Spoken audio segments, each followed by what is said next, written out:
Alright, so Dwayne and I have this system already wired up. I know it's still a rat's nest. We haven't run any conduit or anything, but he does have a refrigerator in the house that needs to keep running.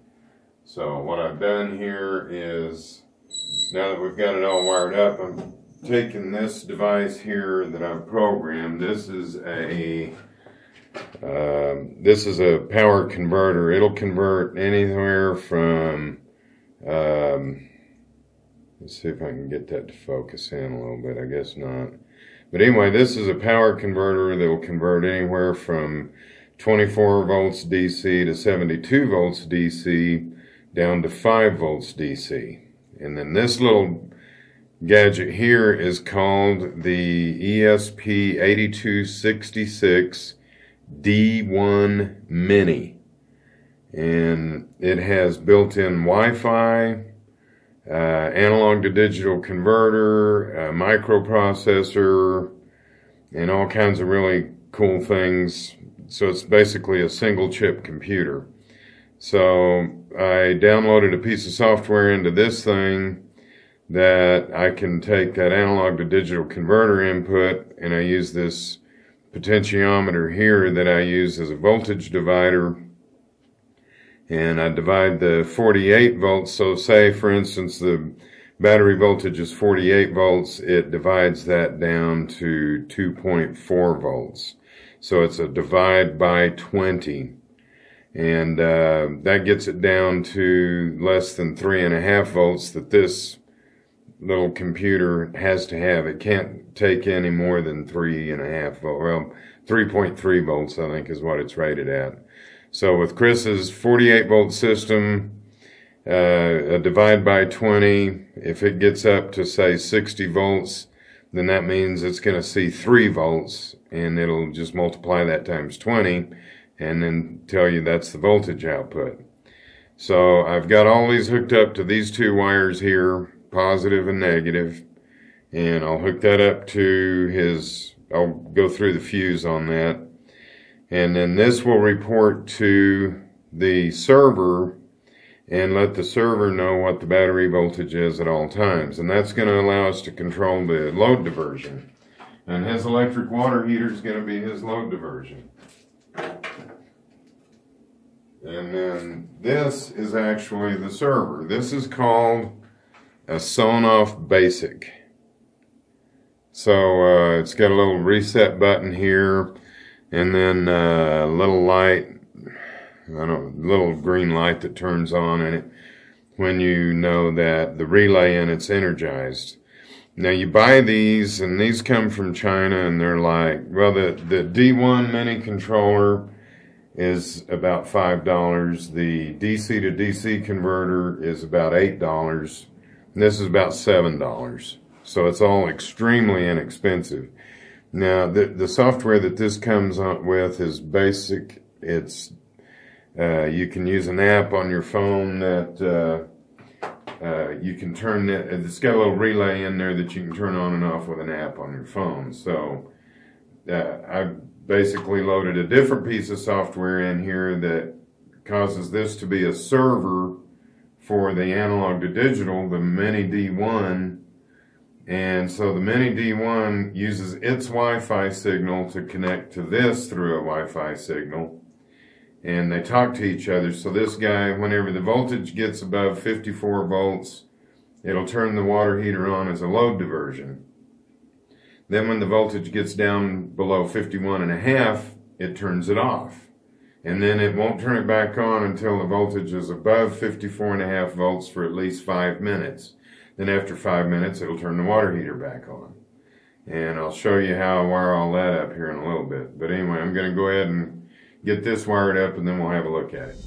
I'm free and it feels like my heart's exploding, like I could touch the sky. All the plans that I have made finally become real.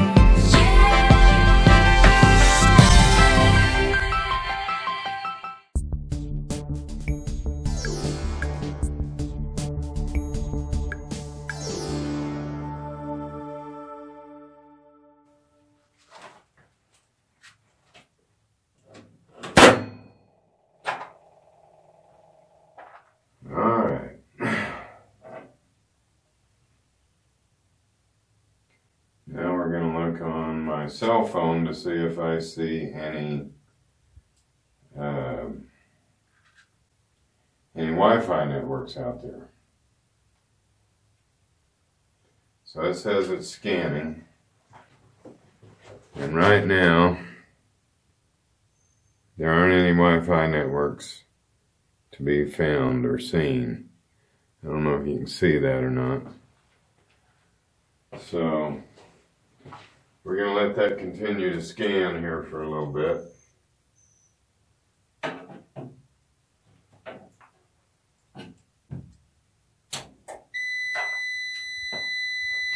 We're going to turn the inverter on, let it get booted up.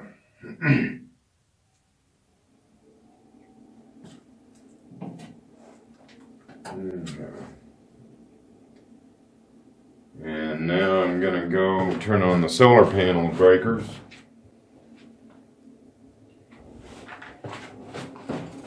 Now we're going to take and see if we can see a Wi-Fi signal yet.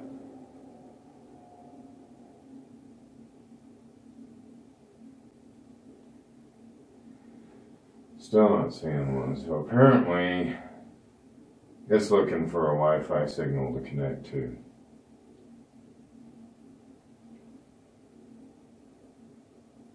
There it is right now.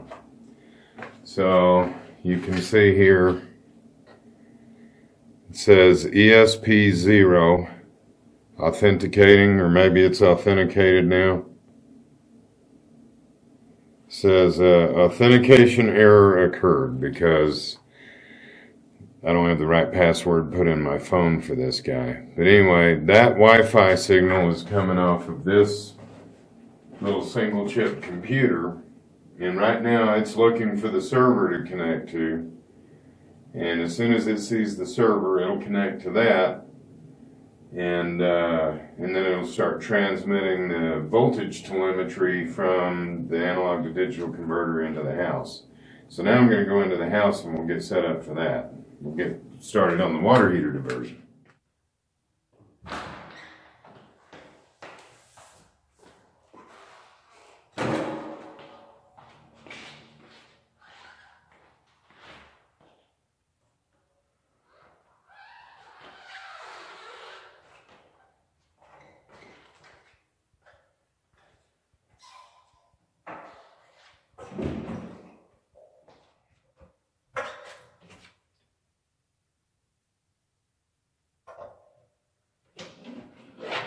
Okay, so I've got the water heater set now.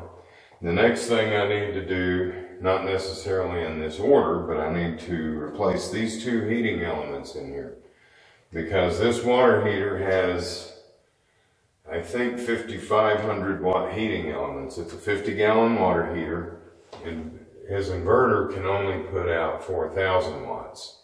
So 5,500 watts would cripple the inverter after just probably less than a minute of running that. So I'm going to swap out these 5,500 watt heating elements for 2,500 watt heating elements.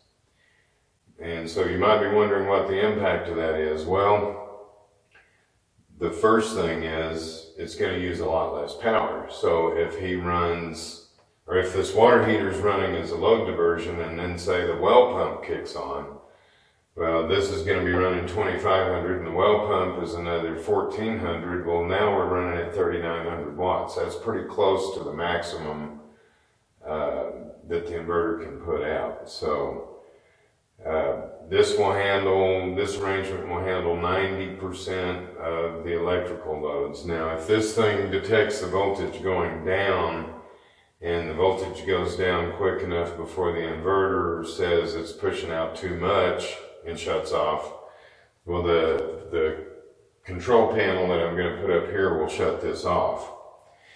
Now, the other thing that is relevant to putting in lower wattage heating elements is the fact that when you go to a lower wattage, this is going to be less than half. So instead of it heating up in 45 minutes, it'll take closer to 2 hours to get to full temperature. And I'm going to turn this almost up as high as it'll go. So it's going to be really hot water when it comes out. Of course, the benefit to that too is that at the end of the day, whenever there's no more sunshine to make hot water, and this water heater is super insulated, then when Becky gets up in the next morning and she wants to take a shower in the morning, there'll still be plenty of hot water in here for a nice hot shower. So we're going to get started on this, and I'll show you how we switch these out.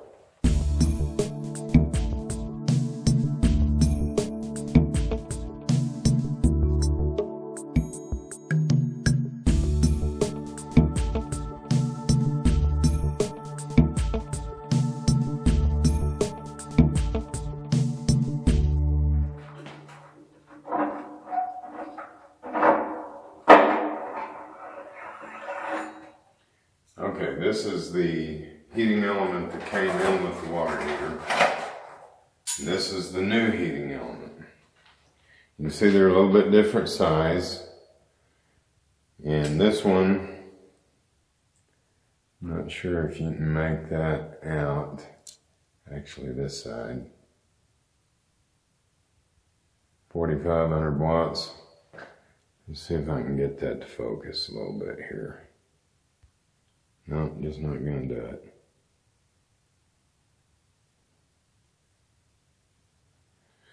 Anyway, that says 4,500 watts, 240 volts. And then this one says 2,500 watts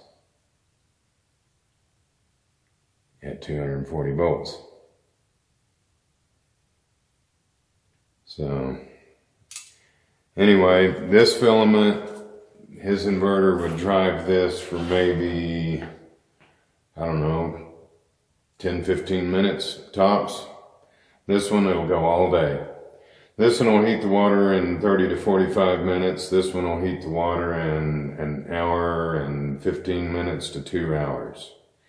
So, you know, if you're a typical retired couple like Chris and Becky, this will give you plenty of hot water.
Okay, this is the circuit that I built that will turn the water heater on and off.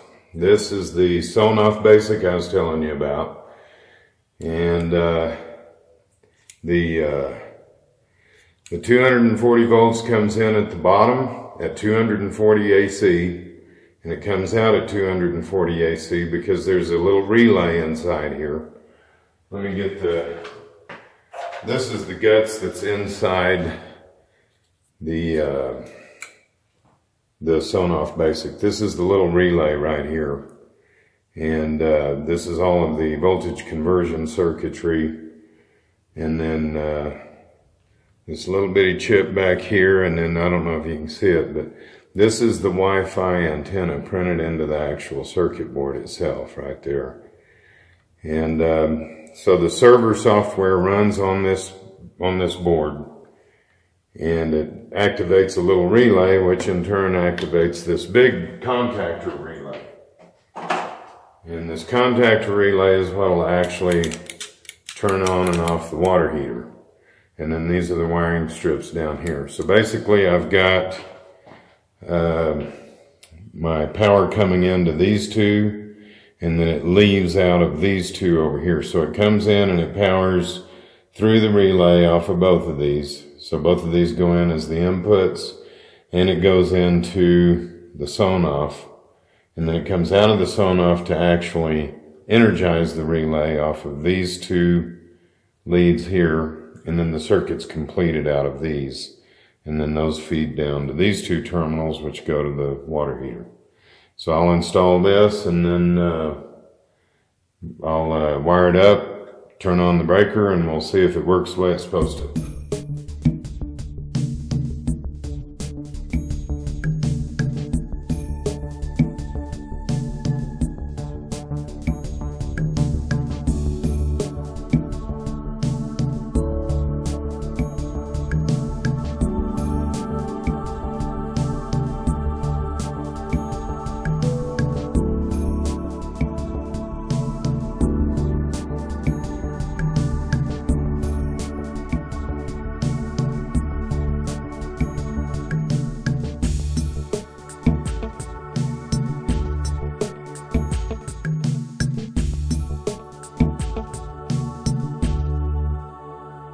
That's what the box looks like installed. All the items are attached inside. All I have hooked up is the supply line coming in. And we don't want to run it dry for sure. So there's the output over there on the two wires on the far right. Those are not hooked up to anything. That's what would normally go out to the water heater. So I'm going to go ahead and turn it on. Now I've got his stuff up. You can see that it's set for summer, which basically means if I've got it set on summer, that, let me get out of that, that it's going to try to make hot water. If it's set to winter, then it's not going to turn on the electric water heater. And then this says that the water heater's off, and that's the system voltage over on the right. It's 55.5 volts. Flashing means that it hasn't seen an update for the voltage in a little bit, like I think within the last 5 seconds or so. So we don't have the best network connection in the world, but it is working. I'm probably going to have to put a repeater up in the garage. So now we just got to wait 5 minutes, and then the relay up there will kick on.